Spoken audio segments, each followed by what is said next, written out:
இந்த வீடியோவில் என்ன பார்க்க போகிறோம்னா தமிழ் மூலிமா எப்படி இங்கிலீஷ் ஈஸியாக பேசுகிறது அதுதான் இந்த வீடியோவில் பார்க்க போகிறோம். ஓகே, ஃபஸ்ட்டு போகாத போகாத அதை எப்படி சொல்லலாம்? Don't go, don't go. வராத வராத அதை எப்படி சொல்லலாம்? Don't come, don't come. சமைக்காத சமைக்காத அதை எப்படி சொல்லலாம்? Don't cook, don't cook.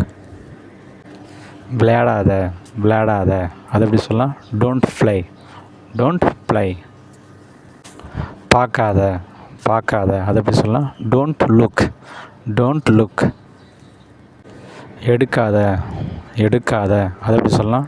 Don't take, don't take.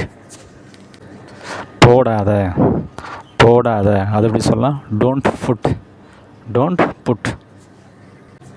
செய்யாத செய்யாத அதை எப்படி சொல்லலாம்? Don't do, don't do. பேசாத பேசாத அதை எப்படி சொல்லலாம்? Don't talk, don't talk. வாக்குவாதம் பண்ணாத வாக்குவாதம் பண்ணாத அதை எப்படி சொல்லலாம்? Don't argue, don't argue. சண்டை போடாத சண்டை போடாத அதை எப்படி சொல்லலாம்? Don't fight, don't fight. ஓடாத ஓடாத அதை எப்படி இங்கிலீஷில் சொல்லலான்னு நீங்களே ட்ரை பண்ணுங்கள். ட்ரை பண்ணி அதுக்குண்டான ஆன்சர் வந்து கமெண்டில் டைப் பண்ணுங்கள். இந்த வீடியோ உங்களுக்கு ரொம்ப யூஸ்ஃபுல்லாக இருக்குன்னு நம்புகிறேன். யூஸ்ஃபுல்லாக இருந்தால் லைக் பண்ணுங்கள், சப்போர்ட் பண்ணுங்கள், ஃபாலோ பண்ணுங்கள். தேங்க்யூ.